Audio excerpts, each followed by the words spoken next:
Shalom Alberta. Sekali lagi shalom. Puji Tuhan. Sehat semua hari ini? Amin. Puji Tuhan.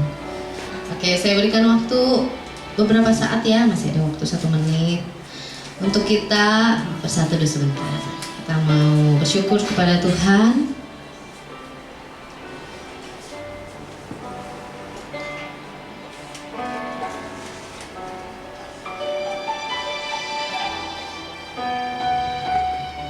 Minta Tuhan layakan setiap kita untuk masuk ke hadirat-Nya yang kudus. Terima kasih Tuhan.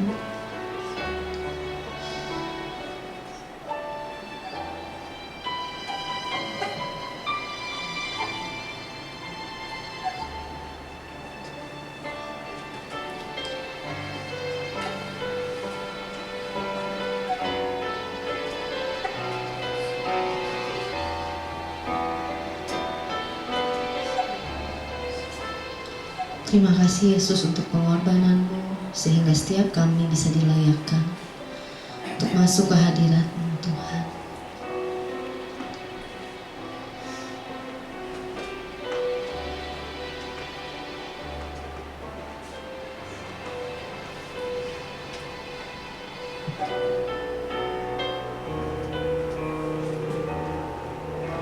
Yang sudah siap menyembah Tuhan, kita mau sama-sama naikkan pujian ini. Saat ku masuk ke hadirat-Mu.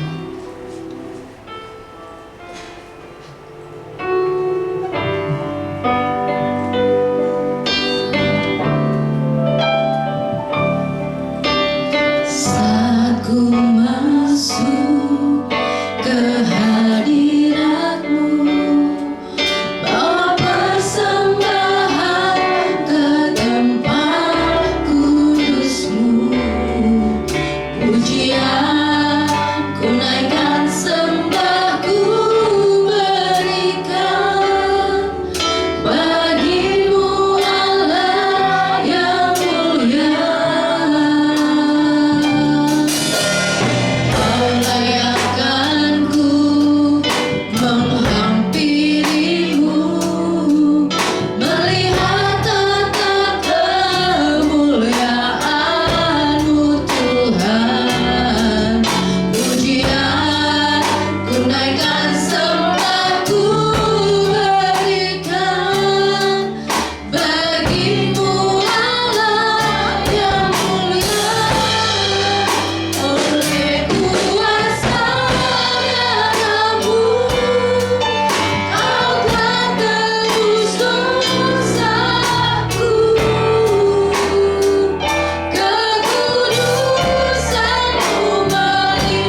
kuasa darah-Mu kami telah dilayakkan Tuhan untuk bisa masuk ke hadirat-Mu. Terima kasih Tuhan untuk kesempatan kami masih boleh datang memuji, menyembah, memuliakan nama-Mu Tuhan. Terima kasih untuk kesehatan yang Tuhan berikan sehingga kami bisa datang di tempat ini. Tuhan, kami yakin ini anugerah-Mu semata ya Bapa. Terima kasih ya Tuhan, kami mau serahkan ibadah kami dari awal hingga akhirnya ke dalam tangan-Mu. Kau yang pimpin, Kau yang bekerja ya Tuhan. Hanya dalam satu nama Tuhan Yesus Kristus Allah kami yang hidup kami berdoa. Yang percaya sama-sama katakan amin. Amin. Puji Tuhan. Sekali lagi shalom. Coba nengok kanan kirinya, nengok aja ya kan. Kasih senyum. Pasti tetap kelihatan kok dari raut mukanya. Merasakan sukacita Tuhan, amin. Kita menaikkan pujian ini. Terima sukacita yang dari surga. Itulah kekuatan dari jiwa. Yuk kita naikkan pujian ini dengan penuh sukacita, dengan penuh semangat.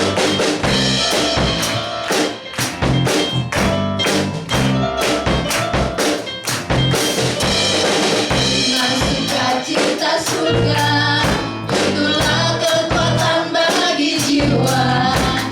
Dapat rasakan kasih-Nya di tengah badai yang bergelora. Terima sukacita surga, itulah kekuatan bagi jiwa. Dapat saksikan kuasa-Nya taklukkan badai yang bergelora. Haleluya, Kau ada dalam hatiku.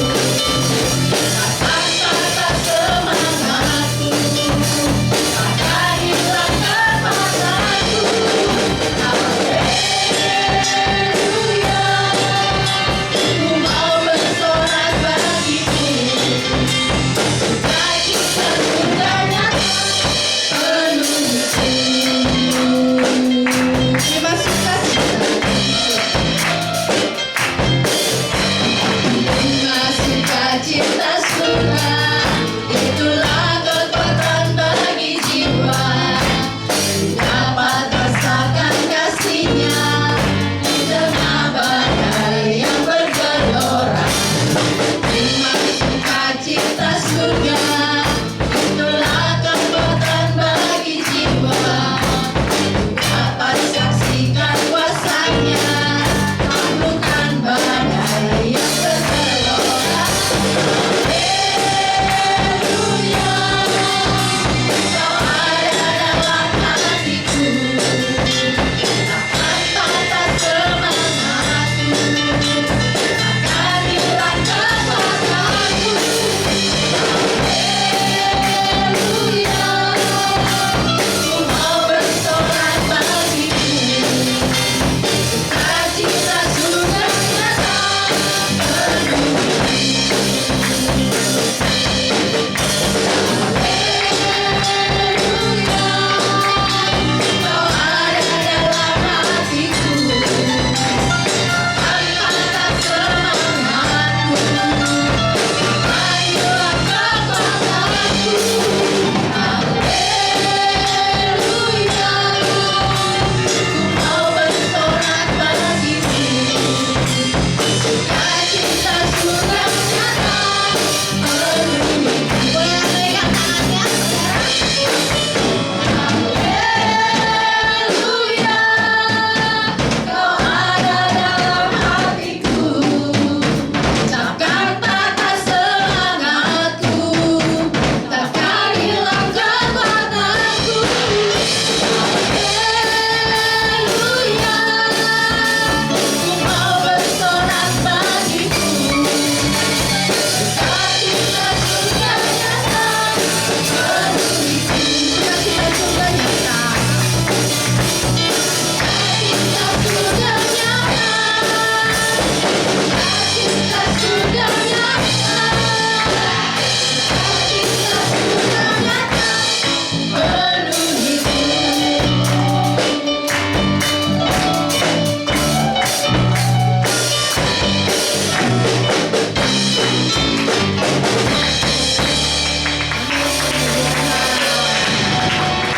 Sukacita Tuhan ada dalam kita, amin. Amin. Kita mau sambung pujian kita, Dialah perisai kita.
kita? Amin. Amin. Amin. Oke. Kita akan menyiapkan hati kita untuk menyambut firman Tuhan saat pagi hari ini.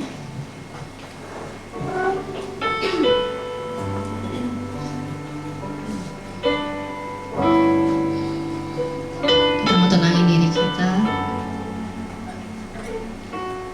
Terima kasih Tuhan. Hanya Engkau yang paling mengenal setiap kami masing-masing, permasalahan setiap kami, pergumulan setiap kami. Kami bersyukur Tuhan, Kau selalu ada menemani setiap langkah kami.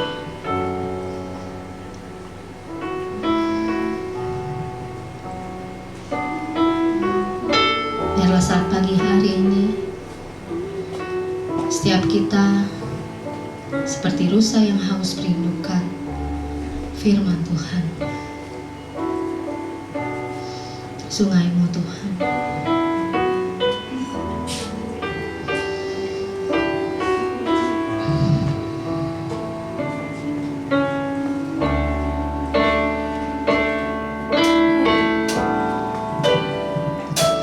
Seperti rusa yang haus, rindu aliran sungai-Mu.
Bapa, kami bersyukur pagi ini kami ada di rumah-Mu. Di sini ada mata air hidup-Mu. Kami yang telah haus, kami rindu dipuaskan oleh-Mu. Dunia ini mirip dengan-Mu. Tapi kalau kami minum dari dunia, kami akan semakin haus. Tapi kalau kami datang kepada Tuhan, kami akan dipuaskan. Berfirmanlah kepada kami Tuhan pagi ini. Biarlah orang-orang yang letih mendapat kekuatan yang baru. Bahkan kami yang sakit Tuhan sembuhkan. Karena kami percaya kalau ada Tuhan pasti ada jalan, pasti ada pertolongan. Urapi hamba-Mu dalam menyampaikan firman ini, supaya hanya Engkau satu-satunya dimuliakan. Kami siap mendengar dalam nama Tuhan Yesus. Amin. Silakan duduk Bapak Ibu Saudara. Shalom. Puji Tuhan, adalah satu kebahagiaan bisa beribadah. Beberapa gereja belum berani untuk kita ibadah secara onsite. Tadi niatnya mau seperti pemimpin pujian buka masker. Tapi nanti sore saya ada tugas. Gereja yang nanti sore ini berkata minta maaf Pak sekali lagi. Karena situasi di sekitar kita COVID masih ada dan cenderung meningkat. Jadi mohon nanti sore Bapak tidak melepaskan masker. Saya pikir jarak kita di sini tidak sampai 10 meter.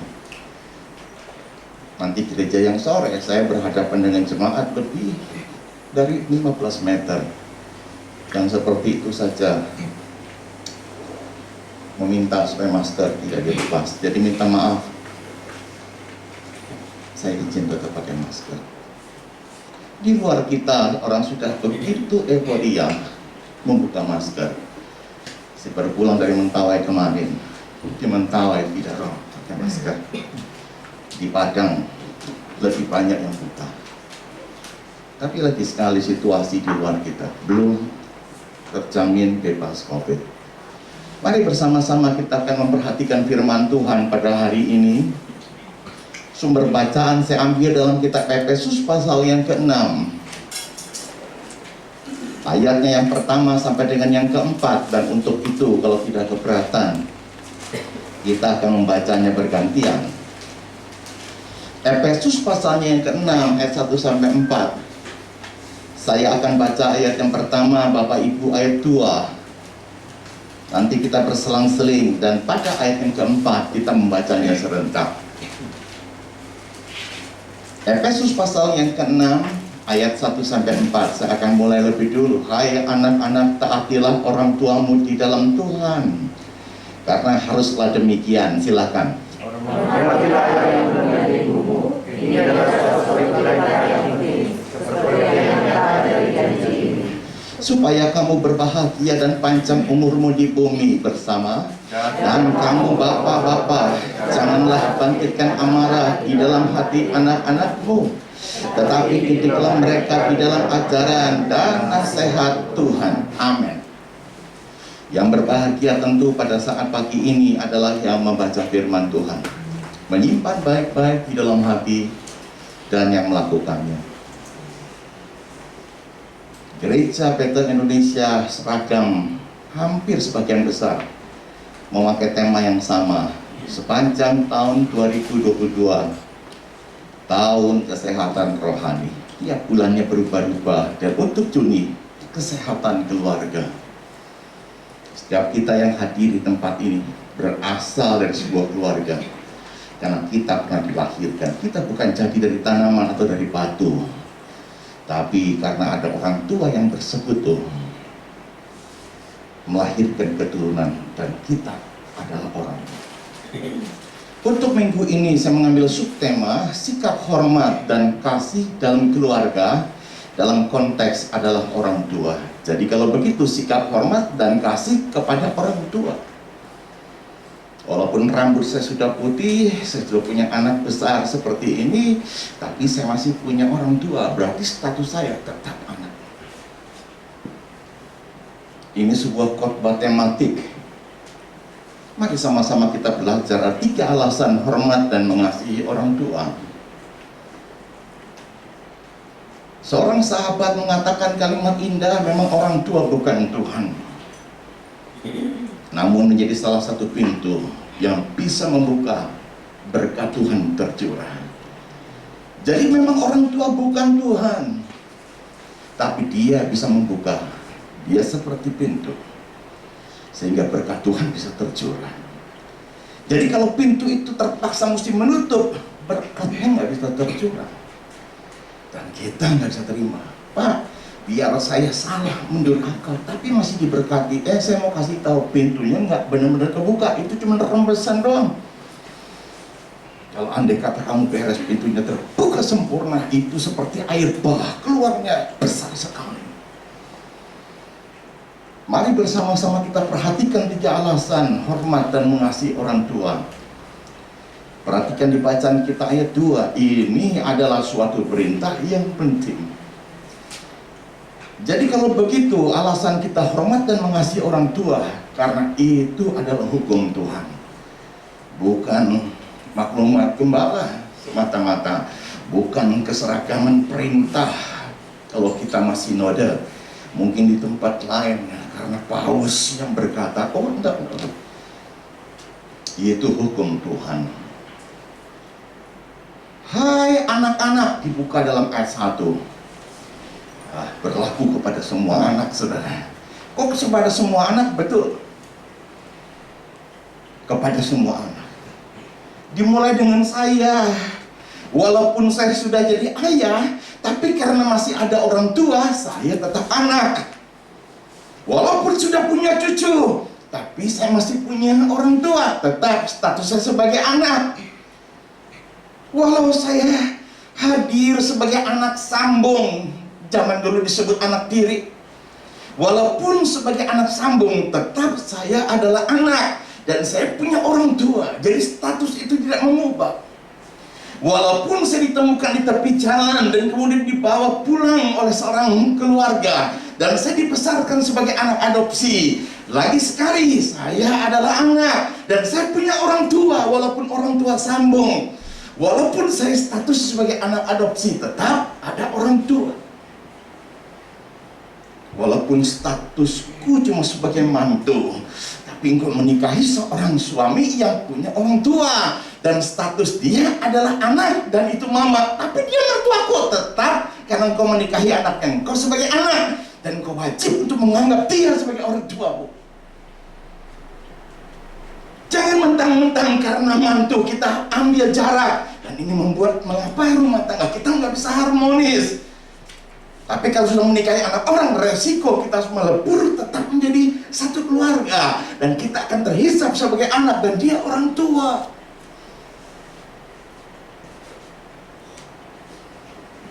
Kalimat selanjutnya, taatilah orang tuamu di dalam Tuhan. Taatilah. Berlaku terhadap semua keadaan orang tua. Walaupun orang tua mungkin saat tertentu keras mendidik kita, tetap taati. Dia pemabuk, Pak. Dia pengis, Pak. Dia orang tuamu. Dan kita harus tetap mentaatinya. Kenapa mesti mentaatinya? Kembali ke dalam perkataan tadi, dia memang bukan Tuhan, tetapi dia bisa membuka berkat Tuhan keluar. Jadi andai kata kita mendurhaka, maka pintu berkat akan tertutup. Engkau melayani, engkau jadi pemimpin, engkau mungkin disegani. Kenapa? Karena engkau mungkin melayani dalam hal-hal yang lebih besar. Orang bertempik suara kepada saudara, ribuan orang engkau berkati dan mereka bisa bertobat. Tapi engkau mendurhaka pada orang tua, tetap urusannya dengan Tuhan. Kalau pintu berkat tertutup, siapa yang bisa buka? Tapi kalau pintu berkat Tuhan buka, nggak ada yang bisa nutup.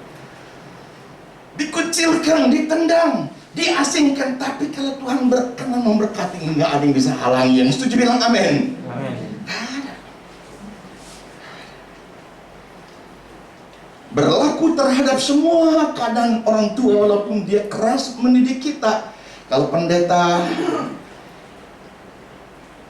Dan Yusuf Panggat berkata, saya sakit hati orang tua saya karena kecil saya diikat rantai leher saya, kaki saya juga dirantai laksana seekor anjing. Makanya dia benci setengah mati sampai dia berkata, aku nggak akan pernah bisa menghormati dia. Kenapa? Karena haknya dia direndahkan seperti seekor anjing. Tapi ketika dia bertumbuh, dia menyadari apa mentok. Dan waktu dia konseling diterangi oleh firman Tuhan, satu perkara yang dia belum bisa selesaikan, yaitu dia mendurhaka pada orang tuanya. Belum dia selesaikan ini. Waktu itu anak-anaknya sudah besar, sudah memutih, dia berdamai dengan orang tuanya. Dia minta ampun, dan waktu itu nggak berapa jauh pintu berkat dibukakan, salah satunya kesembuhan.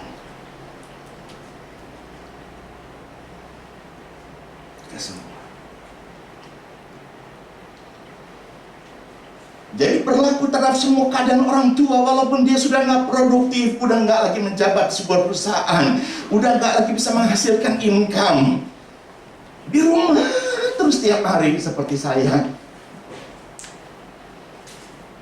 tetap hormati. Walaupun sudah tidak produktif, walaupun ditanya di mana bolpen nggak tahu, di mana sepatu nggak tahu, alias demensia, ketemu orang, kamu siapa ya? Wah, udah mulai pikun. Kendati pun sudah pikun, tetap hormati, dia adalah orang tua. Kendati pun sudah tidak berdaya, mau kencing dituntun, mau BAB diangkatin. Aduh, apalagi ke tempat yang jauh, seorang sahabat dikedoain sampai mamanya dijadikan ransel, digendong. Saya melihat itu, saya terkagum-kagum, mamaku belum sampai digendong seperti itu. Tapi ada seorang yang bisa menggendong mamanya, dan dia nggak malu. Kenapa? Karena dia adalah orang tuanya. Dan kita ingat satu waktu kita akan juga mengalami yang seperti itu, tidak berdaya. Pak nyumpahin, bukan itu adalah lahiriah Pak. Tubuh jasmani yang akan meluluh. Gigi aja bisa copot, mata aja juga bisa buram, kaki bisa kena rematik. Begitupun dengan hal-hal yang lain. Dan apa yang kita tabur, satu saat kita akan tuai. Saya sedang juga mempersiapkan hari esok untuk menjadi orang tua. Dalam fase yang demikian, saya mesti menaburnya dengan tekun mulai dari sekarang. Kalimat selanjutnya pada ayat yang pertama, karena haruslah demikian, berarti mesti berlaku karena Tuhan. Hormat kepada Tuhan. Jadi hormat kepada orang tua seperti kita hormat kepada Tuhan. Jadi no excuse, nggak ada pengecualian. Apa bedanya Pak? Bedanya begini. Kalau kita hormat kepada Tuhan, mata Tuhan melihat, telinga Tuhan selalu terbuka. Jadi kita nggak bisa mengguyonin Tuhan, nggak bisa fitnah Tuhan. Kenapa? Karena Tuhan ada di mana-mana. Nah, bagaimana kita dengan orang tua kita? Waktu berhadapan manis-manis, tapi waktu kita belakangnya, wah, kita maki-maki, kita bicara mengenai hal-hal yang buruk tentang orang tua kita, berarti nggak benar nih kita. Kita nggak benar. Dunia bilang kita munafik. Tapi kalau menghormatinya karena Tuhan, baik berhadapan, baik berduduknya rada miring, baik dia sekarang sudah kita tinggalkan entah 1, 2, atau mungkin 3, 4, 5 kilometer, tapi hormatnya, resep misirnya, cerita tentang bagaimana kita kagum sama orang tua kita tetap sama. Tetap sama. Tetap sama. Ada orangnya atau nggak ada orangnya tetap sama. Tetap sama. Kok bisa begitu ya? Paulus, kok bisa begitu ya? Ya, karena Tuhan.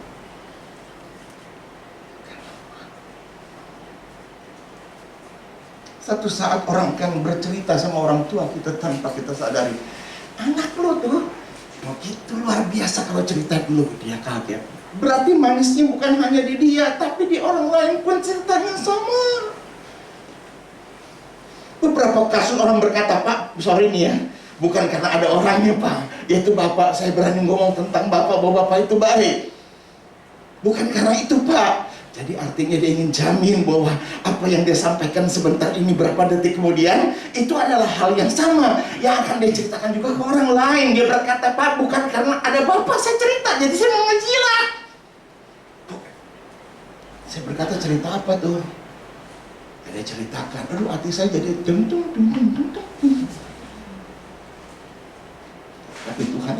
sekali lagi, kamu bukan apa-apa. Kan di rumahmu kamu juga belum dihormati, benar? Kamu masih punya banyak PR. Iya Tuhan. Maka kalimat saya berkata, no. Kamu kan kenal saya hanya sebatas di gereja, hanya sebatas di pelayanan, tapi kamu nggak tahu tidur saya ngorok apa enggak, makan saya piringnya bunyi apa enggak. Saya kalau buka sepatu langsung lempar atau saya tekting ke tempat truk sepatu, kamu kan nggak tahu. Saya masih belajar. Sekali lagi, jangan terlalu tinggi. Sekali lagi, kenapa? Karena Tuhan menyadarkan saya. Saya belum apa-apa.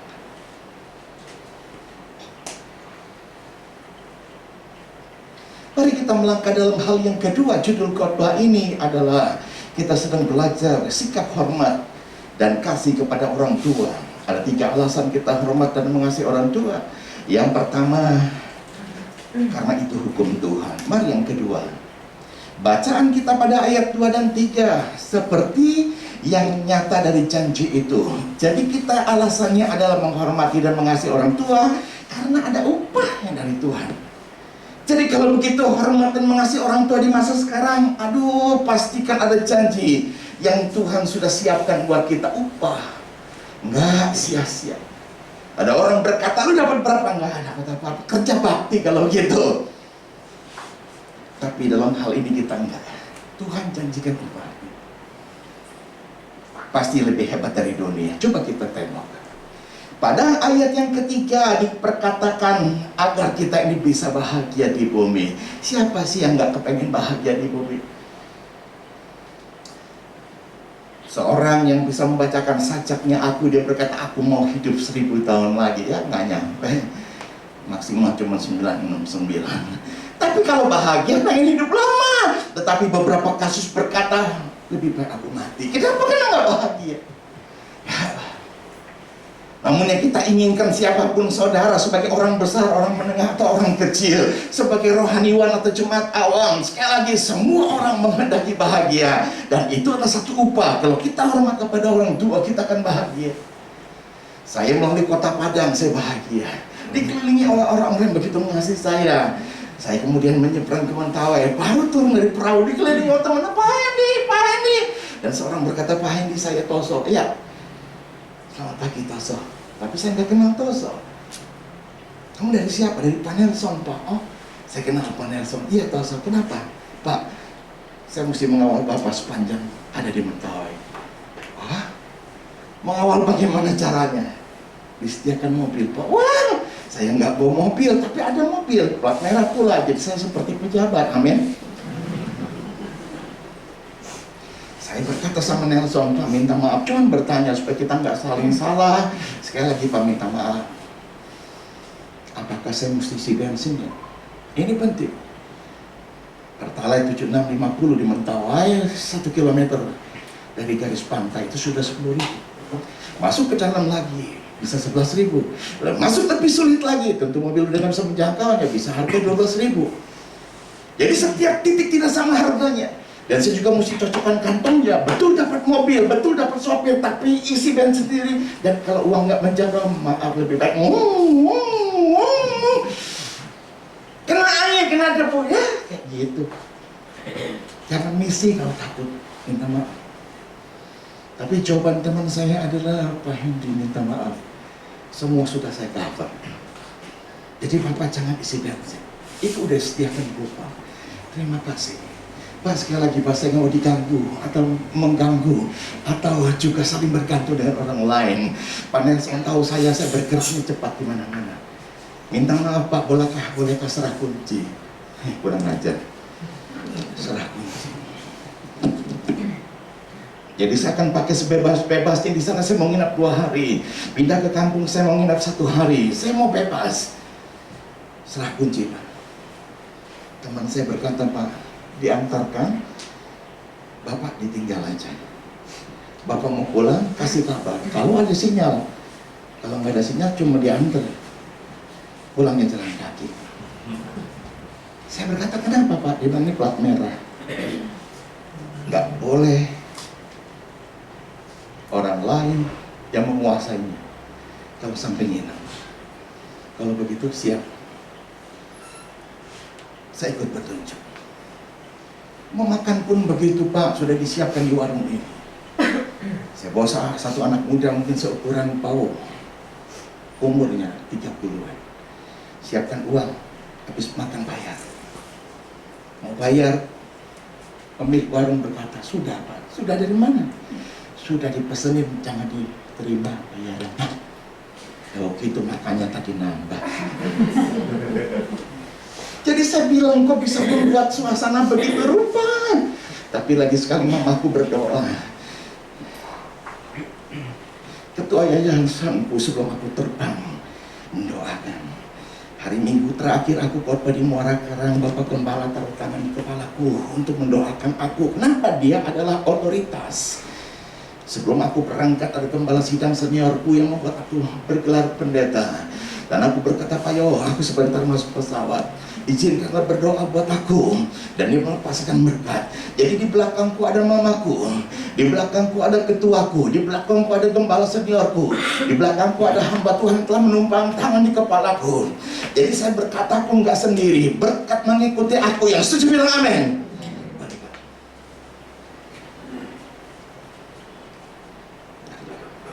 Ada upah bahagia di bumi. Kemudian juga agar panjang umur di bumi alias sehat walafiat. Ini zamannya terancam banyak sekali wabah penyakit. Kita bicara Omikron udah turun Pak, tapi DBD mulai hadir di beberapa tempat. Waduh, ada DBD, belum selesai, hepatitis akut belum terdeteksi tipe apa. Di beberapa daerah katanya konon sudah di atas 50 orang terpapar hepatitis. Ini belum selesai Pak, muncul lagi cacar monyet. Kita nggak tahu berikutnya apa lagi.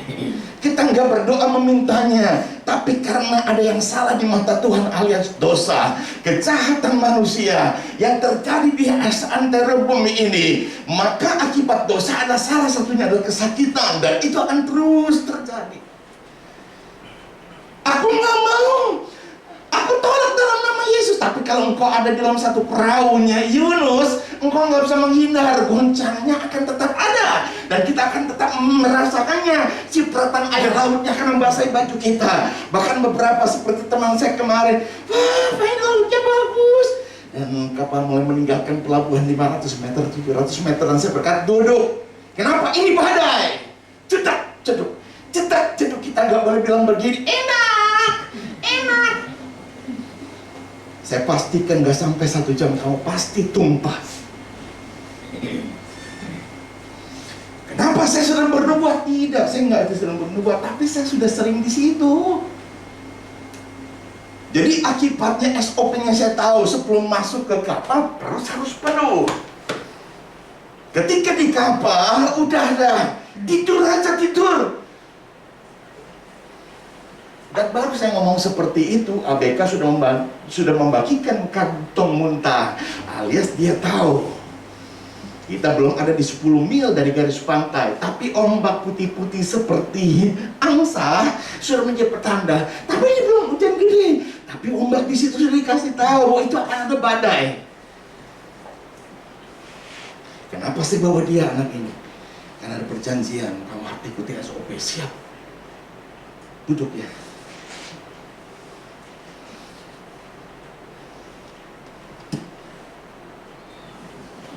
Tertidur. 3 jam kemudian kami sampai di Mentawai. Kami sehat, berdua sehat. Yang lain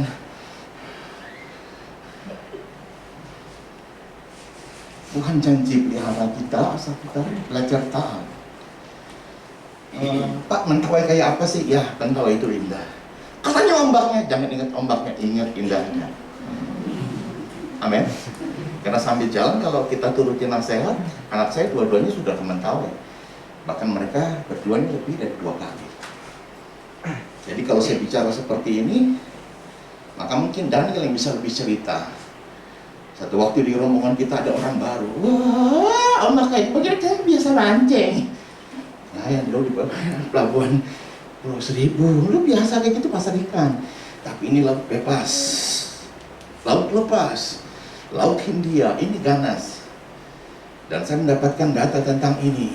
Lautnya di atas 200 meter dalamnya. Dan kami dapat kapal bupati.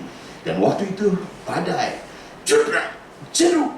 Tapi nakodanya bagus, namun tidak bisa menghindar. Kapal kecil jauh lebih digoncang. Orang terlempar ke atas, jeruk balik lagi. Dan orang yang rada sombong ini kita tidak temukan di dalam kabin. Baru aja kemarin saya cerita sama Daniel dan dia menjemput saya di bandara. Kami cari, di mana itu? Dan ketika di dalam toilet, minta maaf, dia sudah donorkan celana. Dia muntah di mana-mana. Dia buang air juga nggak bisa disiram. Kenapa? Karena udah nggak bisa pegangan. Pendeta senior kami di lapangan, Pendeta Benny, untung membuka dengan paksa. Dan kalau nggak ditolong mungkin dia sudah koma. Jangan sesudah mengalami ini baru kita berkata, aku percaya. Jangan. Dengar para mereka yang lebih dulu mengalaminya, memberikan nasihat atau kaitan.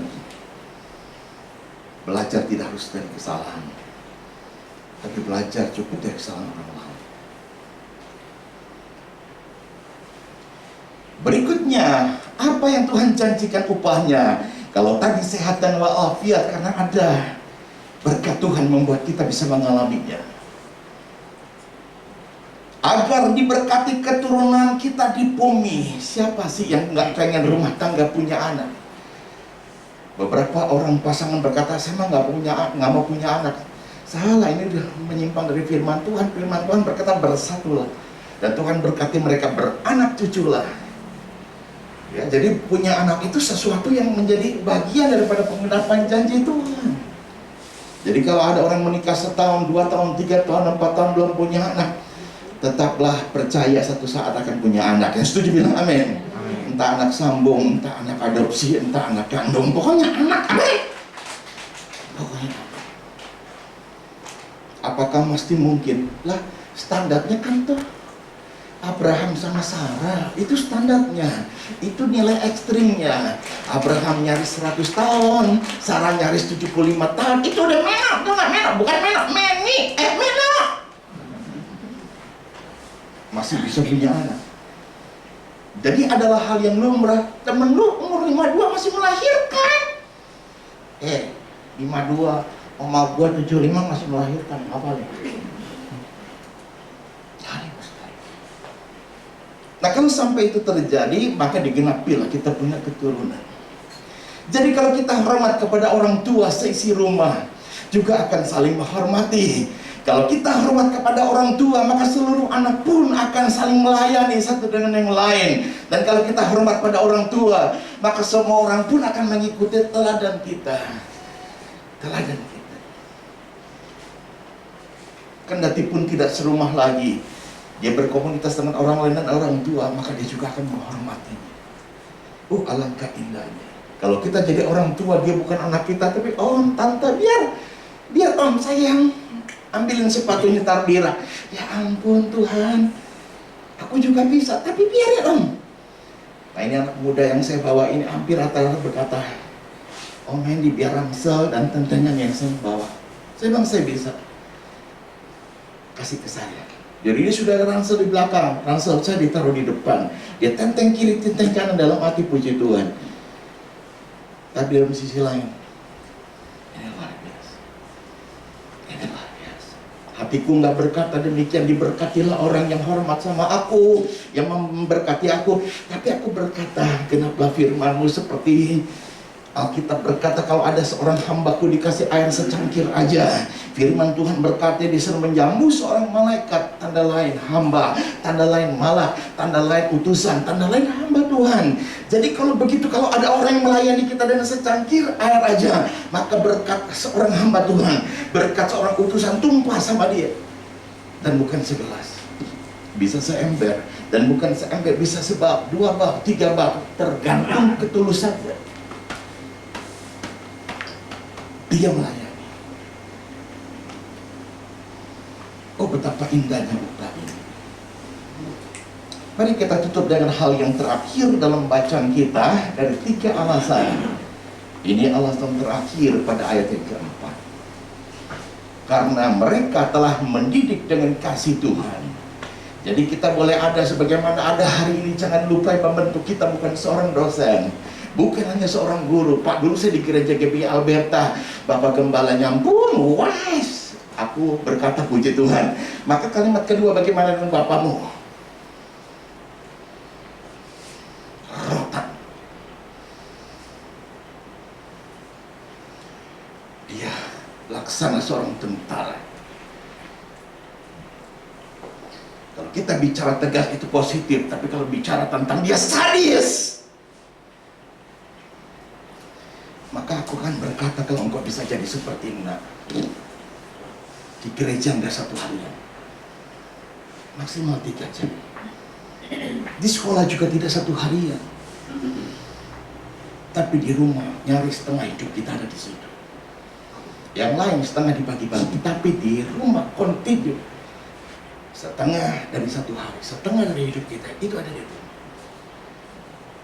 Dan kita kerap kali berhadapan dengan orang tua, dan dia ikut mencatat hidup kita. Maka dari itu kalau ada anak yang kasar, jangan tuduh dia kasar, jangan cari tahu siapa kambing hitamnya, tapi lihat pada dirimu. Kenapa? Karena orang tua ikut membentuk dia 50% lebih. Jadi dia kasar dan dicatat dari orang tua dia. Orang tuanya seorang pembaca, pembelajar, duduk bisa berjam-jam untuk belajar, sekali bukan seorang gamers, tapi dia sedang belajar. Maka mencatat anak-anak yang suka belajar. Pagi-pagi sebelum genap jam 4 engkau sedang berdoa dan berdoa. Anakmu membuka pintu melihat engkau berdoa, dan setengah 5 dia lihat engkau masih berdoa. Maka di kemudian hari kita kaget, anak-anak kita adalah anak-anak yang suka berdoa, dan itu semua dicetak dari apa? Dari apa yang dia lihat, apa yang kita lakukan. 2 keluarga jemaat Tuhan yang berpengaruh di satu gereja keluar. Gembalanya begitu sedih dan berkata, Pak Handi, yuk kenal 2 keluarga ini, tolong bantu kita supaya dia kembali. Oh, saya bilang enggak. Konseling itu dimulai dari yang bersangkutan butuh, minta tolong, saya bicara itu lebih ampuh. Tapi kalau saya ucuk-ucuk datang ke rumah dia, seperti menginterogasi, seperti menghakimi, wah ini nggak betul, konseling yang tidak akan terjadi. Maka pertanyaan saya adalah, kenapa? Iya Pak, 2 keluarga, Pak, kalau dia keluar 2 orang terserah deh, tapi dia mau keluarganya, dia pengaruhi orang lain. Wah, kita berdoa.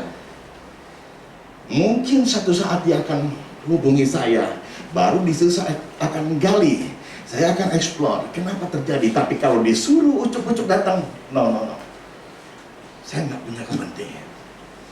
Tapi betul satu waktu, dari 2 keluarga ini, salah satunya kepala keluarga telepon saya, Pak Hendy, sorry, kita saling kenal. Iya.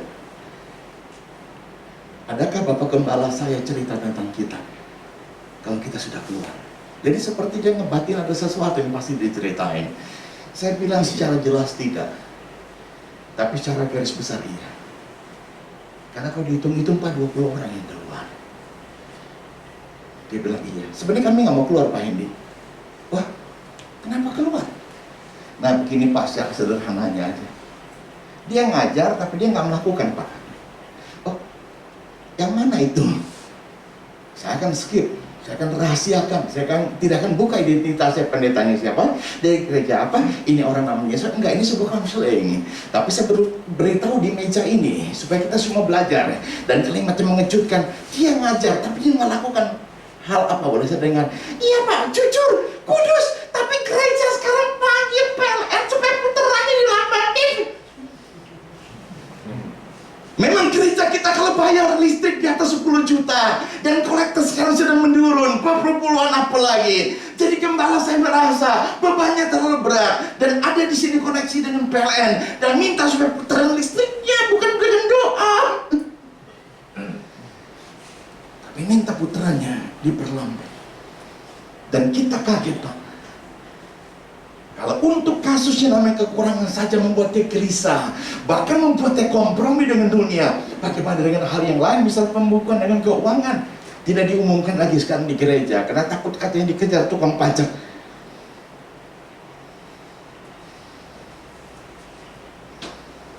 Hal yang seperti ini aja dia mau lakukan kompromi. Pak, bagi kami nggak ada pemaafan. Masih ada hamba-hamba Tuhan lain yang bisa dipercaya. Saya kaget loh. Ini soal satu yang kecil menurut saya sebenarnya bisa dimaafkan. Tapi saya pikir ini hanya sebuah bom waktu atau pemicu. Karena sebelumnya udah ada masalah yang lain. Ketika ada masalah ini, orang ini sudah menumpuk.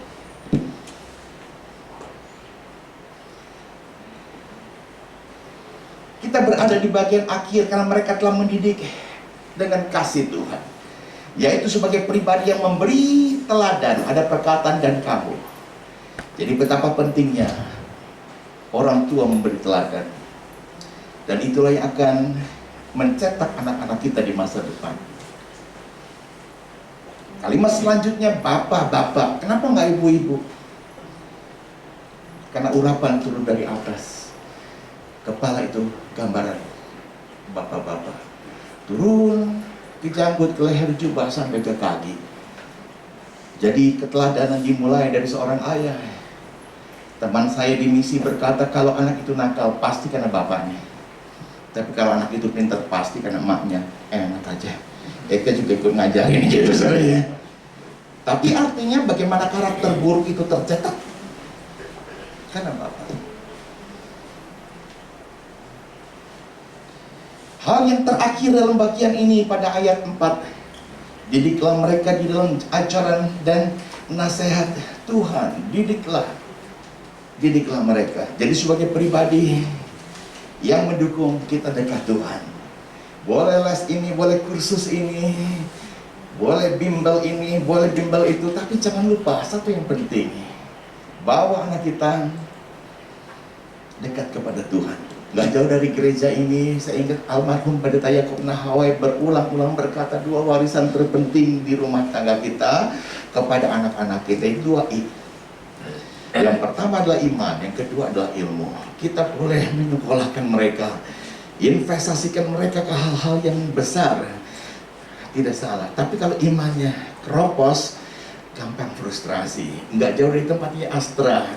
Saudara kami ada di situ sebagai salah satu pimpinan. Dia berkata generasi milenial, Pak, rapuh. 6 yang kami wawancara, 6-6-nya tidak masuk. Dan frustrasi. Udah diubah, acur, di sini acur. Saudara kami berkata, zaman kita dulu nggak kayak gitu. Kalau nggak terima di sini seperti pintu tertutup, maka jendela masih terbuka. Kita akan lamar dari pintu ke pintu, sampai pada akhirnya kita mendapatkan, oh ini jalan Tuhan, akhirnya aku jual ini. Yang lain lagi, ini jalan Tuhan, akhirnya aku jualan secara online. Padahal engkau sarjana di bidang kimia, engkau tidak bekerja di bidang kimia karena engkau sedang melentur, menjauhkan fraksionis dan idealis. Karena S1 hanya standar untuk bisa belajar tentang nalar. Tentang nalar. Ada ikan, ada pisau, ada garam, ada bumbu dapur. Mau diapakan? Itu nalar. Orang yang gak punya nalar berkata, talangannya nggak ada, talangannya nggak ada. Ya ampun, talangan Pak nggak ada. Pakai batu dia bisa. Ya ada talangannya, kualinya nggak ada. Emang di dapur nggak ada kuali, ada apa panci? Ya ampun. Panci juga bisa. Iya ada panci, ada sekali kompornya nggak ada. Kompornya nggak ada, di dapur ada apa? Cuman Allah, ya ampun. Itu juga bisa. Orang yang nggak punya nalar, dia hanya melihat sebuah keterbatasan. Tapi orang yang punya nalar, dia akan tertrigger. Kalau nggak ada sesuatu, dia akan kreatif. Dan dunia kita membutuhkan orang-orang seperti ini, yang nggak sebentar-sebentar berkata, ya kok gimana ya? Duduk sebentar, lihat lingkunganmu, buka telingamu, siapa yang lewat itu malaikat. Nggak tahu tanya, Pak, Bu, ini gimana nyalain kompor? Ya ampun, bukan dengan doa, pencet, putar. Oh, pencet, putar, kok nggak bisa? Ya ampun, pencet ini panteng. Pencet panteng, putar, bunyi, apa nyala? Ya ampun, Tuhan makasih. Bagus, bagus. Dan besok-besok kita nggak perlu nyusahin orang lain, sudah bisa sendiri. Begitupun dengan alat yang lain, daring nggak bisa, bertanya jadi bisa. Lama-kelamaan hal yang sama kita juga bertanya tentang resep. Dan lama-kelamaan kita udah punya resto sendiri. Background lo apa? Dokter hewan. Ampun lo, dokter hewan kok ngomongnya masak? Jangan salah. Di berbagai macam bidang ini sekarang ada banyak orang yang tidak sesuai dengan bidangnya. Tapi karena dia punya nalar, dia berprestasi di bidang itu. Kenapa dia bisa begitu? Karena orang tua menanamkan nilai-nilai itu iman. Ku tak akan menyerah. Waduh, hidup ini tak. Hidup ini sulit. Tapi yang tidak menyerah bagi dia pasti selalu ada pintu. Selalu. Kenapa? Karena imannya berkata, aku percaya Tuhanku ajaib. Dia turun tangan memulihkanku. Aku percaya Tuhanku dahsyat. Tembok Yeriko aja bukan karena bom, tapi karena doa. Membuktikan bahwa ada perkara di luar kemampuan dunia ini, itu adalah perkara Tuhan yang bisa mengendalikan. Mari kita bangkit berdiri. Saya tadi meminta atau request sebuah lagu, mudah-mudahan ini boleh dinyanyikan bersama. Yuk kita bangkit berdiri. Lagu yang umum, yang biasanya suka dinyanyikan kalau seseorang di wisuda. Di doa ibuku, namaku disebut.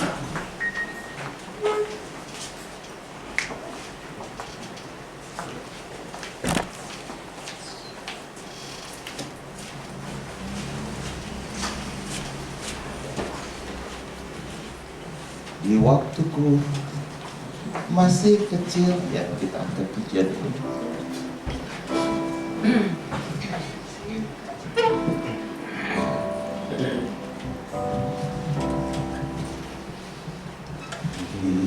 Waktuku masih kecil, gembira dan senang, tiada duka ku kenal, tak kunjung menyerah. Di sore hari nan sepi,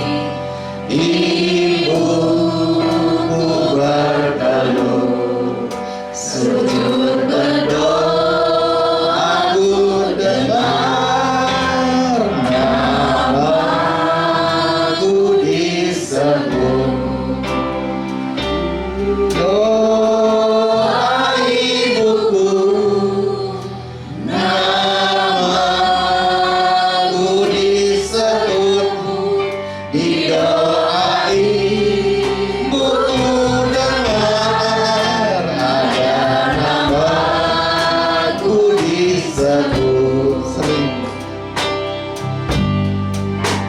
seringlah kini ku kenal di masa yang berat, jika hidup mendesak dan nyarisku sesat melintas gambar ibumu.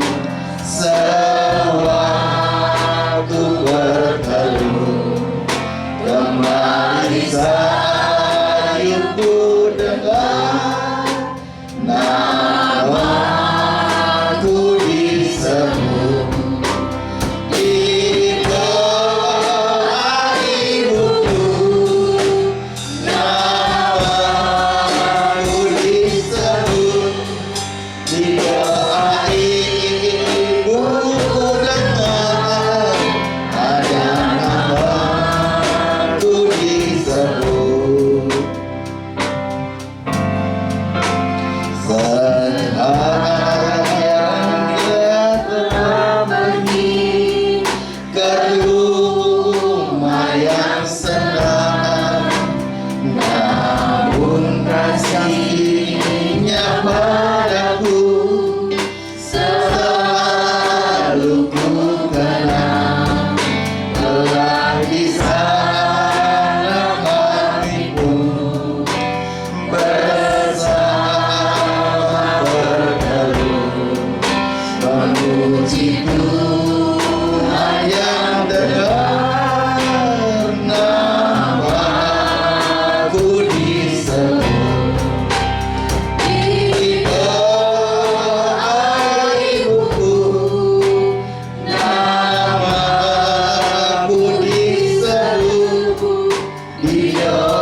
biarlah kami juga menjadi orang-orang yang bukan berterima kasih hanya kepada Tuhan, tapi ada utusan Tuhan yang dipercayai untuk merawat, membesarkan kami, sehingga kami boleh menjadi orang-orang yang berhasil, bukan hanya studi, pekerjaan juga, bahkan rumah tangga. Bahkan beberapa di antara kami telah memiliki anak dewasa dan berumah tangga dan menikah, punya anak. Mereka bahagia, kami bahagia. Itu tidak lepas dari ada orang tua yang berdoa, walaupun mereka sudah lansia, sudah lemah, sudah tidak berdaya, tapi doa yang lahir dari hati yang tulus tetap doa yang punya kuasa. Ajar kami menghormati mereka, merawatnya, seperti pendeta Julius Ishak Abraham. Aku ingin biar orang tuaku menutup mata di rumahku, bukan di panti werda, bukan di rumah tetangga, bukan mati di pinggir jalan, tapi mati di rumahku. Tentu bukan hanya itu, mati dengan bahagia, mati dengan senyum. Dan kita masih punya kesempatan itu selama orang tua masih ada. Pendeta Yakub Nahawai berkata, kalau kuburannya sudah ada dan kita membawa apa-apa yang kita mau berikan supaya dia nikmati, percuma. Dia sudah mati, tidak bisa lagi. Berikan dia waktu dia masih hidup, jauh itu lebih baik. Bapakku berdoa buat jemaatmu GPI Alberta. Kami sedang menjalani hal yang sama, kecil menjadi besar, dewasa menjadi orang tua. Dan kami yang orang tua merasa kami mulai lemah, rapuh di sana sini. Tapi iman kami mengatakan, Tuhan, bahwa apa yang sudah kami tabur tidak akan sia-sia. Pemeliharaan Tuhan sempurna. Kami berkati anak-anak, dan para anak-anak juga hormati dan memberkati orang tua. Gereja ini seperti moto di waktu yang lalu, gerejaku adalah keluargaku. Berkati gerejamu, berkati Ibu Gembala, semua staf pengembalaan, berkati jemaatmu dengan segala persoalannya. Tapi satu hal yang kami yakin, kalau berkat sudah dibukakan, karena kami hormat sama orang tua, yang lain-lain pasti Tuhan berikan. Kesehatan, kesembuhan, rezeki berupa materi, kebahagiaan, itu sudah satu paket Tuhan sediakan. Berkati firman yang sudah disampaikan ini, demi nama Tuhan Yesus kami berdoa. Amin.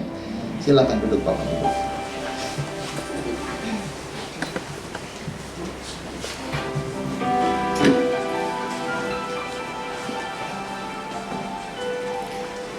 Diberkati oleh firman Tuhan, amin. Saya yakin kita semua diberkati. Saya atas nama Ibu Gembala dan seluruh jemaat mengucapkan terima kasih atas pelayanan Pendeta Hendy Kasidi. Tuhan Yesus memberkati Pak Hendy Kasidi dan keluarga. Kita akan memberikan persembahan. Untuk yang bertugas, saya undang untuk maju ke depan.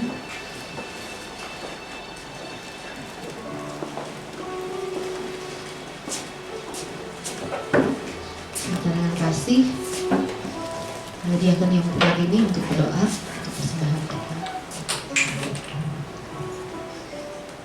Mari kita bersatu dalam doa. Bapak, terima kasih Tuhan buat hari ini, buat kesempatan yang Tuhan berikan buat kami.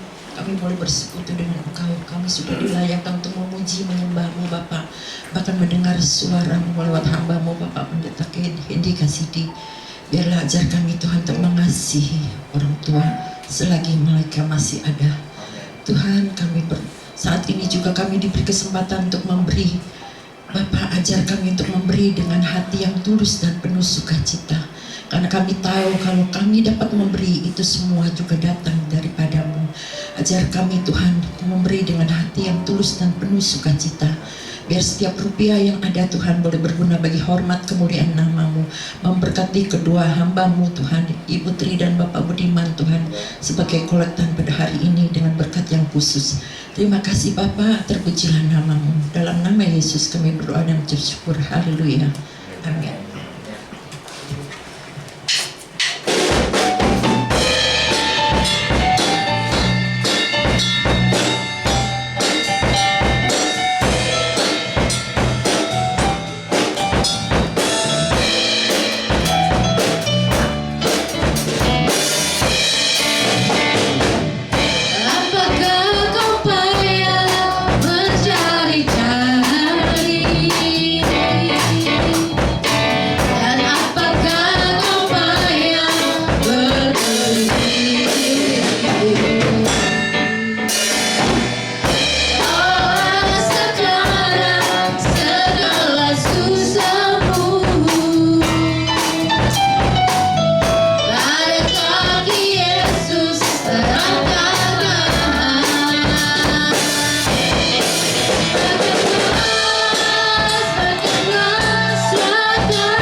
Untuk selanjutnya saya serahkan untuk yang bacakan pengumuman.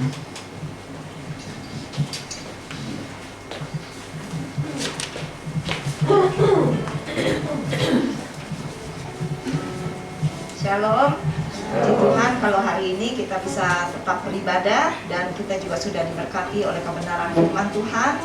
Dan saya sekali lagi mewakili Ibu Gembala dan seluruh jemaat GBI Alberta mengucapkan terima kasih untuk pelayanan Bapak Hedi Kasidi. Tuhan Yesus memberkati pelayanan Bapak dan keluarga. Dan kami juga mengucapkan terima kasih kepada seluruh tim pelayanan yang sudah setia bertugas pada hari ini.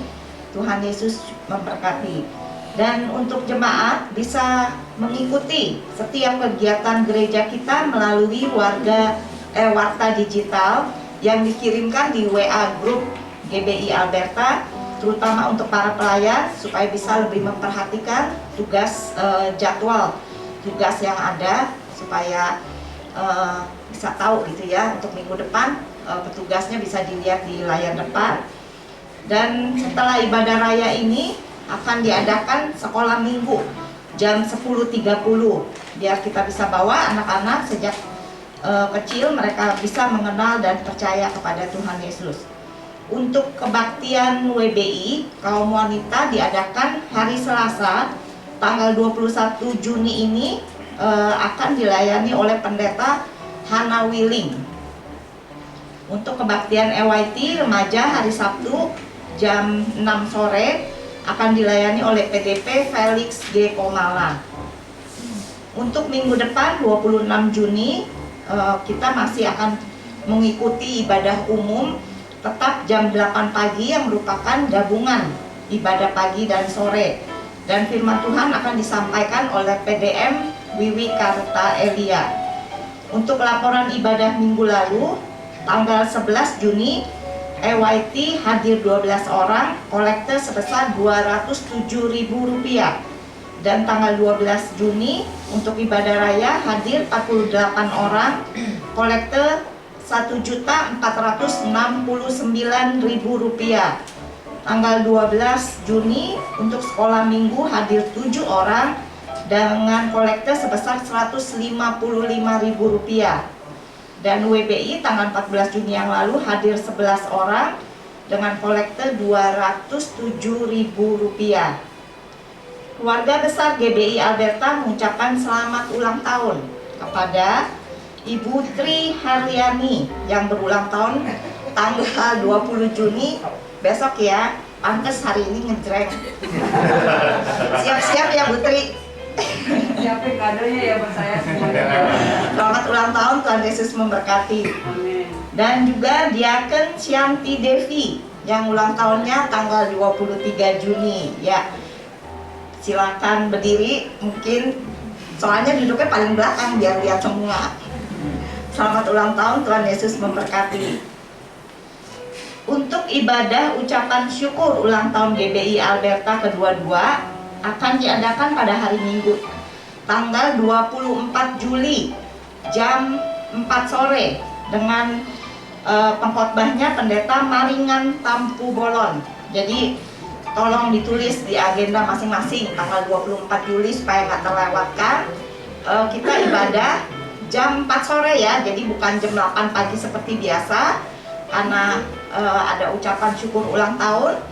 Diadakan jam 4 sore, tetap cuma satu kali ya ibadahnya. Dan ada kabar gembira juga kalau untuk mulai hari Minggu tanggal 31 Juli, jadi setelah ulang tahun minggu depannya ibadah sore akan dibuka kembali. Jadi untuk Bapak Ibu Saudara-saudari yang mungkin selama ini berhalangan untuk jadwal ibadah pagi, kita akan kembali mengadakan kebaktian umum sore, tapi jam 4 ya. Kalau dulu mungkin jam 5 sore. Jadi untuk sekarang akan dimulai jam 4 sore. Ya. Sekian warta kita, mungkin ada tambahan dari Ibu Gembala. Oh nggak ada, saya undang Bapak Ibu untuk bangkit berdiri. Kita akan menutup ibadah kita dan doa berkat nanti akan disampaikan oleh Ibu Gembala.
Kami bersyukur kalau pada hari ini kami masih bisa beribadah di tempat ini. Itu semua karena anugerah-Mu. Mungkin banyak di antara saudara-saudari kami yang tidak bisa beribadah dengan nyaman seperti kami saat ini, Tuhan. Biarlah Tuhan kami yang masih diberi kesempatan demi kesempatan, kami boleh menggunakannya dengan sebaik mungkin. Kami boleh rindu untuk hadir bersama-sama beribadah di tempat ini. Dan Bapak, kami bersyukur kalau pada pagi hari ini kami juga sudah diberkati kebenaran firman Tuhan yang disampaikan oleh hamba-Mu. Biarlah Tuhan Engkau juga yang ajarkan kami, mampukan kami untuk selalu menghormati orang tua kami, menghargai mereka, merawat mereka, mengasihi mereka, karena ini adalah hukum dari Engkau, perintah daripada Engkau Tuhan. Oleh karena itu, biarlah kami boleh taat melakukannya dalam kehidupan kami sehari-hari. Dan kami percaya Tuhan, ketika kami taat, kami melakukan perintah-Mu, maka upah-Mu akan menjadi milik kami. Terima kasih Tuhan untuk kebaikan yang Engkau berikan. Biarlah Engkau yang terus mampukan kami untuk melakukan firman-Mu ini di dalam kehidupan kami sehari-hari. Dan Bapa, kami juga mau menyerahkan untuk hamba-Mu Bapak Pendeta Hedi Kasidi yang sudah melayani pada pagi hari ini. Engkau yang berkati beliau dengan berkat-Mu yang berlimpah-limpah. Bahkan Engkau juga yang terus tambah-tambahkan hikmat yang daripada-Mu di dalam pelayanan yang Kau percayakan kepadanya Tuhan. Biarlah setiap pelayanan yang dia lakukan boleh berkenan di hadapan Engkau, bahkan boleh membawa kemuliaan bagi nama-Mu. Kau berkati pelayanannya khususnya untuk misi di Mentawai Tuhan. Biarlah Engkau yang terus memberikan kekuatan, kesehatan kepada beliau di dalam menjalankan pelayanannya. Bahkan Kau juga cukupkan kebutuhan yang diperlukan Tuhan. Terima kasih Tuhan. Kau juga berkati untuk istri dan ketiga orang anaknya. Kau berkati di pekerjaan dan studi mereka. Kami percaya Engkau yang membuat mereka berhasil. Bapak, kami juga mau menyerahkan untuk Ibu Gembala kami yang pada pagi hari ini juga bisa beribadah bersama-sama kami. Kami tahu Tuhan, mungkin kadang Ibu Gembala mengalami kelemahan tubuh, tapi kami percaya Engkau juga yang terus memberikan kekuatan, kesehatan yang baru hari lepas hari. Kau juga yang mampukan Ibu Gembala kami untuk menggembalakan setiap jemaat yang ada di tempat ini. Terima kasih Tuhan, Kau juga berkati untuk anak cucu mantunya Tuhan. Kau yang pelihara mereka, Kau yang cukupkan kebutuhan mereka, dan Kau juga yang jamin masa depan mereka. Terima kasih Tuhan, kami juga berdoa untuk setiap jemaat, baik yang hadir pada pagi hari ini maupun mungkin yang beribadah nanti secara online. Biarlah Engkau berkati setiap kami, dan kami yang pada hari ini sudah hadir di tempat ini bisa membawa pulang damai sejahtera dan sukacita yang daripada Engkau. Kalau ada di antara saudara-saudari kami yang sakit saat ini, kami percaya Engkau juga yang sanggup memulihkan, memberikan kesembuhan bagi mereka. Bagi kami yang berbeban berat, Engkau yang memberikan pengharapan, kekuatan yang baru. Terima kasih Tuhan. Kami juga berdoa bagi Ibu Tri dan juga Ibu Shanti yang berulang tahun di minggu ini. Kami percaya Tuhan, kalau Engkau sudah memberkati mereka di masa-masa yang lalu, maka Engkau juga yang akan menopang, memberkati, menolong mereka di masa-masa yang akan datang. Biarlah Engkau membuat mereka bukan hanya bertambah usianya, tapi juga iman mereka, kerohanian mereka boleh semakin bertumbuh, dan mereka boleh semakin mengenal Engkau lebih dan lebih lagi. Dan kami juga tidak lupa berdoa bagi bangsa dan negara kami Tuhan. Kami mau berdoa bagi Bapak Presiden, Wakil, serta seluruh jajaran menteri yang ada. Biarlah Engkau juga berikan hikmat, bijaksana, dan rasa takut akan Engkau, sehingga di dalam setiap keputusan yang mereka ambil, semuanya boleh untuk kepentingan bangsa dan negara ini. Biarlah Tuhan Engkau juga pulihkan bangsa dan negara ini, khususnya juga untuk COVID yang mungkin beberapa hari belakangan ini semakin meningkat. Kami percaya Tuhan, Engkau yang akan turun tangan, Engkau yang akan menolong bangsa dan negara kami. Bahkan Engkau juga ingatkan untuk setiap masyarakat untuk tetap waspada, dan kami semua bisa tetap menjaga prokes juga Tuhan, sehingga COVID ini tidak kembali merebak dan kami bisa menjalani kegiatan kami sehari-hari secara normal. Terima kasih Tuhan, kami mau menyerahkan setiap doa-doa kami ini hanya ke dalam tangan kasih-Mu. Terpujilah nama-Mu, hanya di dalam nama Tuhan Yesus kami berdoa dan mengucap syukur. Kekasih-kekasih Kristus yang diberkati Tuhan, pulanglah dan terimalah berkat Tuhan. Turunlah kiranya atas saudara-saudara semua kasih, karunia, dan damai sejahtera dari Allah Bapa, pengampunan dan kasih sayang dari Tuhan Yesus Kristus, penghiburan, penyertaan, bahkan pimpinannya di dalam kuasa Roh Kudus memimpin kita sekalian. Mulai saat ini sampai Maranatha, Tuhan Yesus datang yang kedua kali. Di dalam nama Tuhan Yesus kami sudah berdoa dan bersyukur. Haleluya, sama-sama katakan amin.